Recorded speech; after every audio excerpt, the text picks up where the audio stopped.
Unyanyasaji wa kiroho ni moja ya mambo mabaya yanayosababisha kuharibika kwa uhusiano kati ya mtu na Mungu Baba yetu wa mbinguni.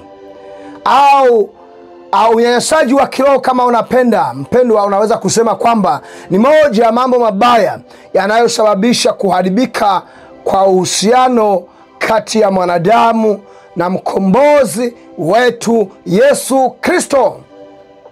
Na hii leo katika dunia hii mpendwa, watu wengi wanapitia au wamepitia unyanyasaji mwingi wa kiroho kutoka kwa hawa wanaowaita mama zao wa kiroho, hawa wanaojulikana kama baba zao wa kiroho, hawa wanaojiita manabii bora, watu ambao wamebeba upako wa Mungu. Yana kwambia mimi mapenzi yangu ni mapenzi ya Mungu, njia zangu ni njia za Mungu, mamlaka nimepewa ni Mungu amenipa mamlaka haya. Kwa hiyo watu wengi wameumizwa, wameumia kwa sababu ya watu hawa, na mwisho wa siku wamejikuta wanaanza kumlaumu Mungu. Wanamlaumu Mungu kila uchao, wanasema mbona Mungu anafanya hivi? Wameanza kuona na kuamini kwamba Mungu sio pendo tena.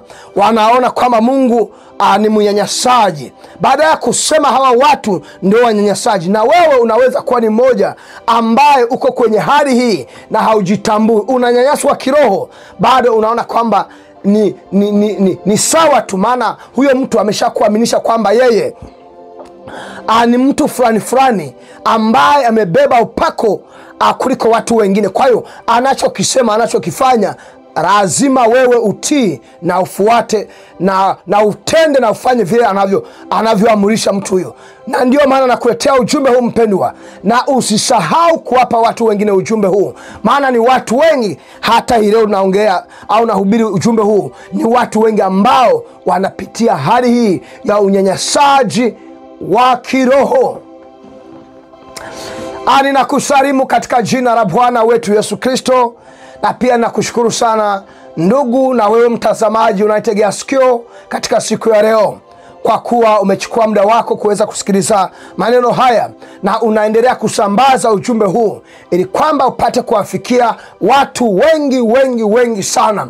Maana mpendwa, sisi tunahubiri siku zote injili kamili ya Yesu Kristo, ya kuwaleta mamilioni, ya kuwabadilisha mamilioni kuwa wanafunzi na wafuasi wa Yesu Kristo, na sio wa dini. Mimi sitengenezi mtu kuwa wa dini. Wewe kama utachagua kanisa la kwenda au la kuwa mwanachama, mimi sijakukataza. Roho Mtakatifu atakavyo kuongoza ndivyo utakavyofanya. Lakini mimi katika kuhubiri kwangu namtangaza Yesu Kristo kama mkombozi wetu na mwokozi wetu, yeye anayeweza kukuponya, yeye anayeweza kutetea katika hali unayopitia.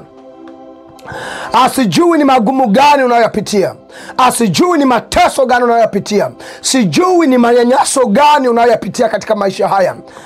Nikutie moyo mpendwa kwamba Yesu anaona yote, Mungu anaona, na ndio maana ametuahidi kwamba nitakuwa nanyi hadi mwisho wa dunia.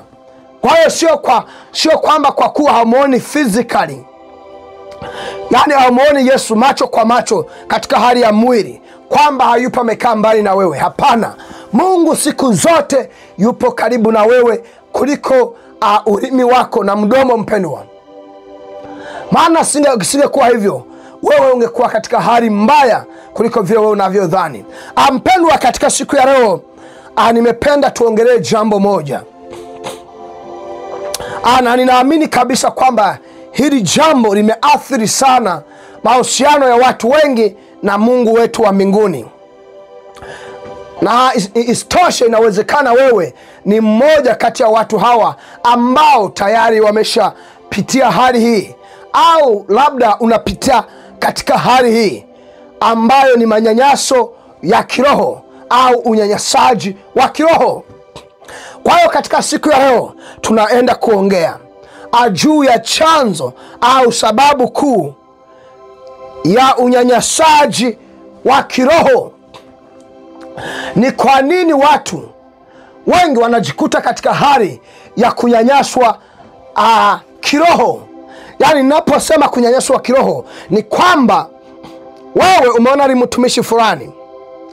Maana nimeshasikia watu wengi wanasema, tafuta baba wa kiroho, tafuta mtu wa kiroho. Hivi unaakili wewe mtumishi? Hauelekezwi kwamba tafuta mtumishi. Roho Mtakatifu, hata kwenye Biblia hakuna mtu aliyekuwa anasema wewe nenda kwa fulani wa baba yako wa kiroho. Pendwa, lazima Roho Mtakatifu aseme na wewe. Maana utaendaje kwa mtu leo ni baba yako wa kiroho kama hautaki kuishia kwenye hali hii ya manyanyaso na unyanyasaji na utesekaji katika mambo ya kiroho? Maana hivi viumbe hawa wanajua kuwanyanyasa watu na kuwatesa katika mambo ya kiroho. Sasa sababu au chanzo ni nini? Mpendwa, kwa Kiingereza ndio wanasema kwamba sisi tunapozaliwa kama wanadamu, tukizaliwa kama wanadamu, tunakuwa na aina 3 ya kitu kinachojulikana kama inner needs. Yani ni mahitaji ya ndani kwa ndani ya aina 3. Yani ambayo ni kitu kiko ndani yako, uasili fulani ambao uko ndani yako wa aina 3 ya uhitaji, ambao ni upendo, umuhimu na usalama. Penda usipende, hiyo hali kila mtu anayo ndani yake. Sasa wewe katika kuwa na uhitaji huu wa aina 3, watu wengi wanajikuta wanaishia pabaya. Kwa hiyo wanajaribu kutafuta kutimiziwa hizi haja zao au haya mahitaji 3 ya ndani walionayo, watimize katika namna gani? Sasa kwa yule ambaye anakuja kukunyanyasa wewe, yeye atajiona kwamba ana umuhimu ndani ya maisha yako. Na ndio maana nasema hawa baba zako wa kiroho atakutesa, atakunyanyasa kwa sababu atasema yeye ana umuhimu kwako. Ule umuhimu wewe unahitaji lile la kutimiziwa jambo fulani. Kwa hiyo hili ni mtu litaingilia hapa liseme mimi ni wa muhimu sana katika maisha yako. Cha kwanza, ataanza kukuonyesha vitu kadhaa. Kwa nini yeye ana haki ya kukunyanyasa, ya kukutesa, ya kukutumikisha na kukufanyisha anavyotaka yeye. Na ndio maana mimi napinga sana wewe unayetaka watu yani hawajaongozwa na Roho Mtakatifu, eti tafuta baba yako wa kiroho, tafuta mtu akulee kiroho. Achane kuwaelekeza watu sehemu ambayo itawafanya waanze kumwona Mungu kama ni mbaya. Maana ni watumishi wangapi tunaona kwenye dunia hii walianza vema, wanaishia pabaya. Sasa wewe anatafuta baba yangu wa kiroho, mama yangu wa kiroho, watawatesa, mtakufa vibaya wapendwa. Na kukwambia mtanyanyasika, mtateseka. Yani mpaka mwanze kuona kwamba Mungu ni shetani hivi.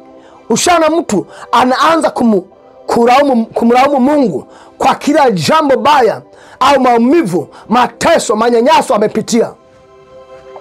Kwa hiyo wewe acha kuambia watu, kuelekeza tafuta baba yako wa kiroho.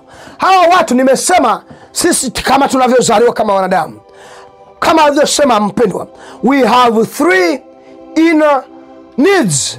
Kwa hiyo hizi aina 3 za uhitaji watu wengi wanashindwa cha kufanya. Maana maandiko matakatifu mpendwa, ukisoma hapa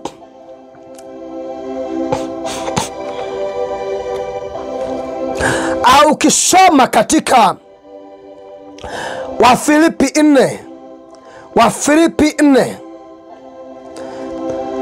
Wafilipi sura ile ya 4 mstari ule wa 19 unasema hivi. Nasoma katika jina la Yesu Kristo. Naye Mungu wangu atawajaza ninyi na kila mnachohitaji kwa kadri ya utajiri wake katika utukufu ndani ya Kristo Yesu. Hajasema Mungu atakujazia ule uhitaji ulionao ndani ya mtumishi I don't know, askofu fulani au mtume fulani. Amesema ndani ya nani? Ni ndani ya Kristo. Wewe una uhitaji gani? Utaupata ndani ya Yesu Kristo wa Nazareti. Yaani sijui kwa nini unapokuwa unahubiri mwisho wa siku unajikuta unaongea kwa sauti kubwa sana. Yaani ni kama unaongea na watu ambao hawasikii. Maana unahubiri hivi, kesho unaamka na viangalia vinakimbilia kwa hawa watu wanaovinyanyasa. Hivi nyewe viumbe mmeombwa na nani? Aliyewaomba ni Mungu ambaye mwana wake aliyemtoa ni Yesu Kristo akatufia msalabani. Kwa nini hamji kwa Yesu? Kwa nini hamji kwa Yesu wapendwa? Kwa hiyo akasema Mungu wangu atawajaza. Yaani lolote ulionalo atakujaza. Unajua kitu kilichojazika, umejaza kitu. Kumaanisha kwamba hakuna sehemu iliyobakia kuweka kitu kingine. Ndio tunasema kitu kimejaa. Au chombo umeweka maji kimejaa. Yaani namaanisha kwamba hakuna sehemu nyingine ya kuweka kitu kingine. Kwa hiyo Mungu anasema atakujaza wewe kwa kila unacho kihitaji, kila hitaji ulionalo mpendwa. Anasema kadri ya utajiri, haleluya, wake katika utukufu. Imagine Mungu anasema utajiri. Hivi kuna tajiri yoyote hapa duniani uliyemwona kupita Mungu? Kuna kitu chochote ambacho unakifahamu ambacho Mungu hakimiliki? Hata ni shetani lenyewe Mungu analimiliki. Anaweza kuliamrisha likaanza kuhubiri jina la Yesu Kristo. Na ndio maana usijuka shangaa unaona kuna mtumishi ni wa shetani bado anasema Yesu. Haina shida. Pima matendo yao mpendwa. Kwa hiyo anasema katika utukufu wake, lakini inafanyika ndani ya nani? Haifanyiki ndani ya kanisa. Yani wewe kujazwa, yani kupata mahitaji yote ulio nayo, haifanyiki ndani ya kanisa, haifanyiki ndani ya mtu yeyote, inafanyika ndani ya Yesu Kristo. Sasa viwatu hivi vinavyowatesa ninyi, siku zote vinakuja na neno hili, neno ambalo acha tuitafute mpendo hapa katika Zaburi. Katika Zaburi, Zaburi ya 105, ukisoma ule mstari wa 5 au wa 15, Zaburi ya 105, ukisoma ule mstari wa 5, hivi viwatu vinavyowanyanyasa, vinavyowatesa kiroho, vinavyosababishia manyanyaso na unyanyasaji wa kiroho, vinakuja vinatumia neno hili katika Zaburi 105 na mstari wa 15. Maandiko matakatifu yanasema hivi mpendwa.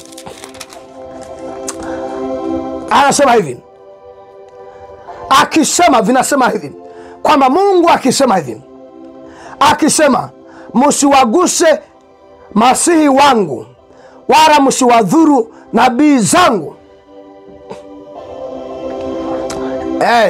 Au vinasema, vinatumia neno linalosema kwamba tiini kila mamlaka. Hamjasikia watu wanasomaga ile neno? Na ndio maana vinaanza kuwatesa tesa, vinasababisha hata serikali zenu siwanyanyase. Kwa hiyo vinakuja na neno hilo. Na ndio maana ushaviona vinakwambia kwamba vinasema hivi kwamba Mungu amenipa mamlaka ya pekee. ambayo inaniweka juu ya wengine, au wanasema Mungu amenipa kibali cha pekee, Mungu amenipa upendeleo wa pekee, Mungu amenipa kibali cha pekee, Mungu amenipa upako wa pekee ambao unaniweka juu ya watu ya wengine wote. Hivi nikuulize, hawasikii watu hao? Au hata ninyi wenyewe mnaanza kusema Mungu amempa upako wa pekee? Hiki sasa ndicho kinakuja kuwa kibali cha kuwanyanyasa na kuwatesa ninyi kiroho. Na kumbuka mpendwa, kinachosababisha wewe uishie kwenye hali ile sio kwa sababu ni Mungu anafanya hivyo. Hapana, nimesema kwamba kinachosababisha ani ya kale kahali ambako tunazaliwa nako, ule uhitaji ambao tunazaliwa nao wa aina tatu, ambao ni uhitaji wa upendo, uhitaji wa umuhimu na uhitaji wa usalama. Kwa hiyo sasa alili mtu inakuja naonyesha umuhimu wake ndani ya maisha yako. Nasema angalia, nina upako wa pekee, hakuna mtu mwingine, mimi ndio mzee wa upako. Angalia mimi, wewe unaenda unataka mali, ndio maana unaona vingine vinaanza kugawa pesa na mali au na utajiri na nini, maji ya upako, vinauza vitambaa vya upako, udongo na nini. Wewe unaenda na ile hali ya ule uhitaji, na mimi niwe salama, na mimi nione kwamba ninapendwa, au uhitaji wangu nilionao upate kutimizwa. Kwa hiyo wale watu wanatumia kale kaneno pale,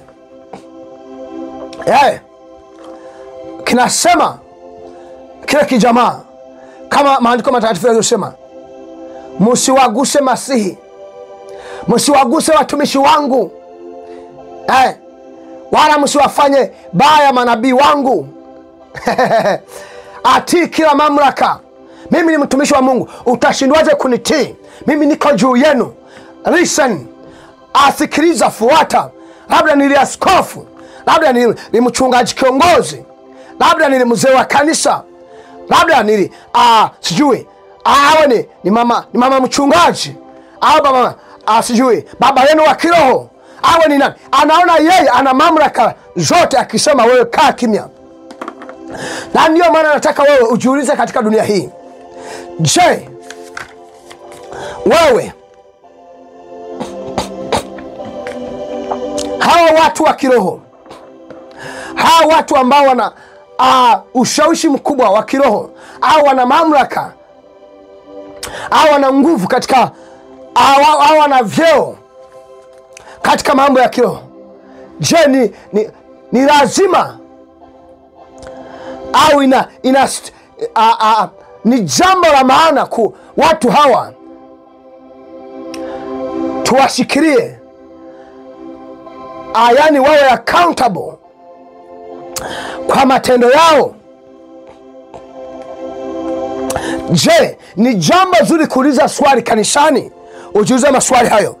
Au je, wewe ni mtenda dhambi mbaya sana, au wewe haujakuwa kiroho kiasi kwamba hauwezi kusoma Biblia wewe mwenyewe, mpaka unaanza kukimbilia kwa hao shetani?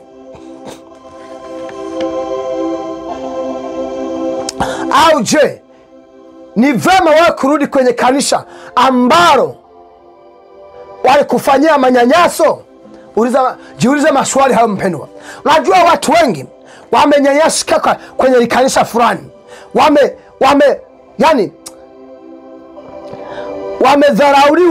wamedharaulika ndani ya kanisa fulani. Tena mtu anafanya makusudi. Yule mtu na maana hana upendo wa Mungu, yule sio mtumishi wa Mungu. Wapendwa watumishi, mjichunguze vema. Acha kupandisha mahasira hayo.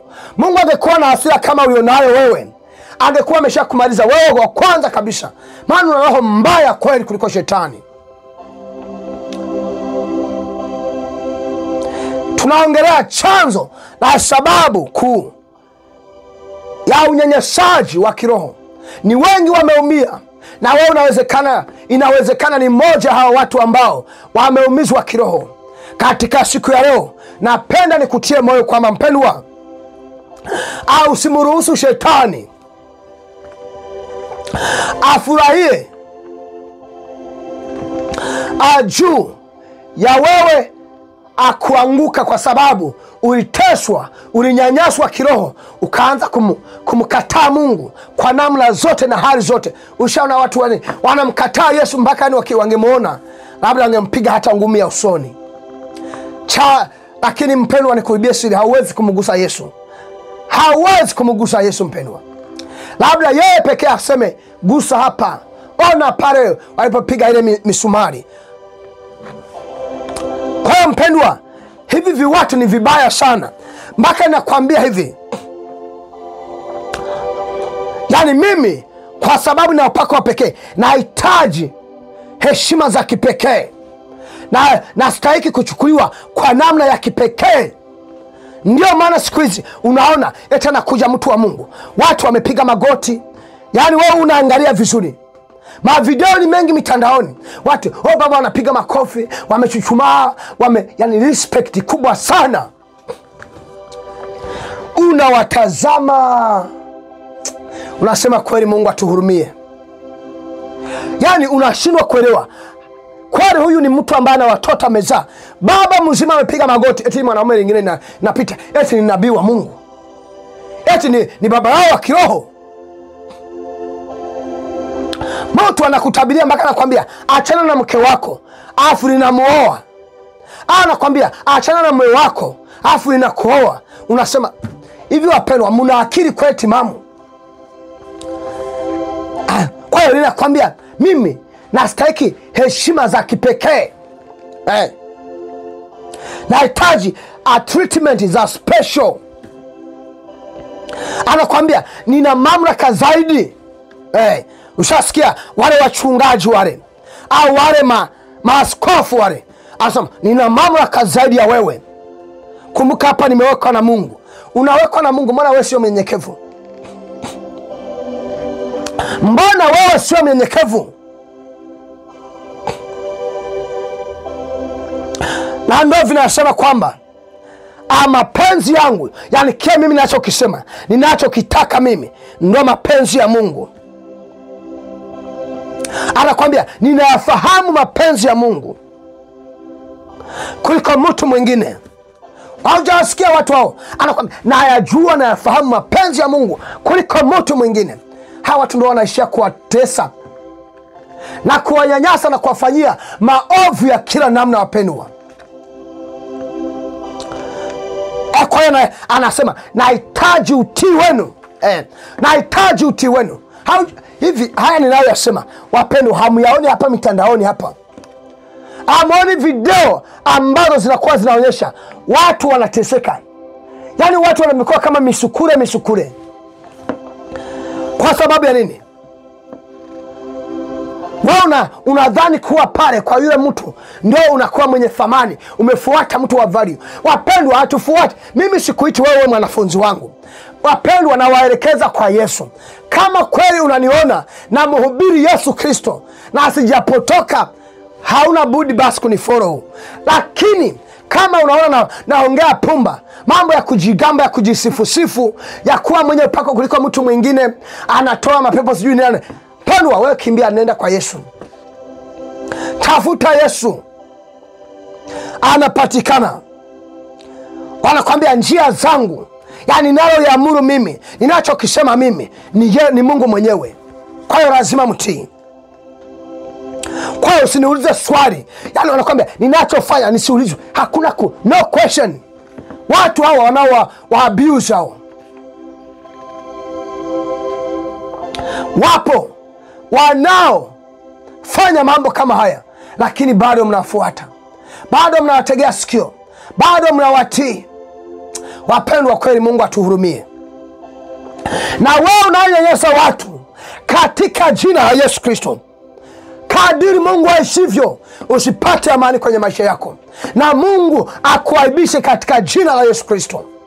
Unajifanya wewe ni mtumishi bora, umesoma nina nini na nini. Anakwambia yeye mapenzi ya Mungu ndio mapenzi yake. Kwa hiyo chochote anachofanya asikataliwe, anachokiamurisha. Haujaona maaskofu wa namna hiyo, manabii zenu, mitume zenu wainjilisti wenu, mama zenu wa kiroho, baba zenu wa kiroho. Halafu leo mtu anakuambia nenda utafute baba yenu wa kiroho. Mpendwa, tusome hapa haraka haraka kabla sijamaliza ujumbe wa leo. Atusome katika Yohana wa kwanza sura ya 3 mstari wa 16. Yohana wa kwanza, sio Yohana. Yohana wa kwanza, moja Yohana sura ya 3 mstari wa 16. Mpendwa, nataka nikuonyeshe moyo wa mtumishi wa kweli itakiwa aseme nini, awe na mtazamo upi, aseme nini mbele zenu. Alikuwa awe mtu wa namna hii, inatakiwa awe mtumishi wa namna hii. Kwa namna hii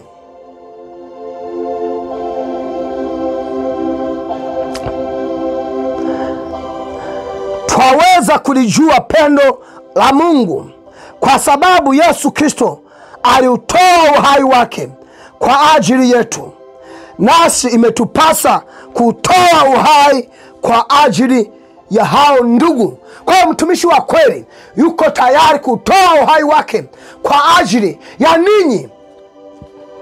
Kwa hiyo anakuwa ni mtumishi wenu, sio yeye kumtumikia huyu shetani. Ukishaona mtumishi yeyote ambaye anataka ninyi ndio mwe watumishi wake, watumwa kwake, huyo sio mtumishi wa Mungu, huyo ni mtumishi wa shetani. Mimi nakuibia siri hii.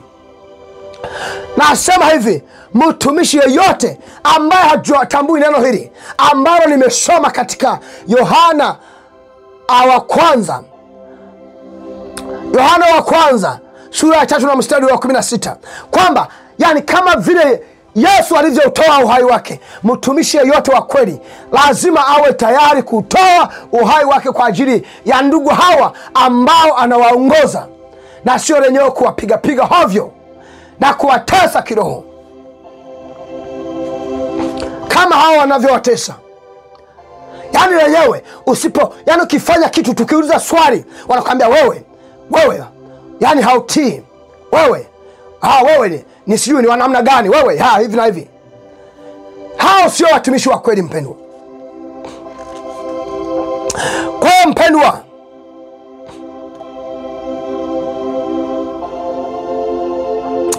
Kwa hiyo mpendwa, wewe ambaye umeteseka au umenyanyaswa, umeteswa na hawa watesi na wanyanyasaji wa mambo ya kiroho, ni bora ukimbie kwa Yesu. Maana kuna watu ambao wamekuwa wanateswa wakiamini kwamba yani wao Mungu atawakubali au atawasikiliza. Na kuna watu wengi hata ni watumishi, labda ni wachungaji, ni wainjilisti, wanatumika tu katika dini zao, wanaamini kwamba wao Mungu atawasikiliza au atawakubali kwa kutii sheria ambayo yametolewa na hawa baba zao wa kiroho, mama zao wa kiroho. Watu wengi wanaamini hivyo kwamba wakifuata haya maelekezo, masheria, mataratibu ambayo mama zao wa kiroho, hawa watesi wao wa kiroho, wanadhani ndo Mungu atawakubali. Lakini katika siku ya leo mimi nataka nikuibie siri kwamba mpendwa, Mungu hata kukubali wewe kwa sababu umefuata haya huyu mtu. Mungu anakukubali wewe pale, mpendwa. Ukisoma katika Wagalatia, mpendwa, 3 mstari wa 24 mpaka 25, utaona maandiko matakatifu yanakuambia nini, kwamba mpendwa, sheria mpendwa inakuonyesha dhambi zako. Kwa kuonyeshwa dhambi zako ndio unakimbilia kwa Yesu, na Yesu ndiye anayekusafisha na kukutakasa katika kupitia imani. Yani umwamini Yesu peke yake, na sio haya mengine ambayo wanatumia hawa majambazi na matapeli kuwanyanyasa ninyi. Wapendwa, mimi nikutie moyo. Ndugu na wewe mtazamaji, mimi nikutie moyo. Sijui kama umeshapitia hali hii au unapitia hali hii, lakini katika siku ya leo chukua maamuzi magumu ya kutoka kwa watu hawa ukimbie kwa Yesu, nawe utapata faraja. Atakutengeneza, atakubadilisha, ataondoa maumivu yote.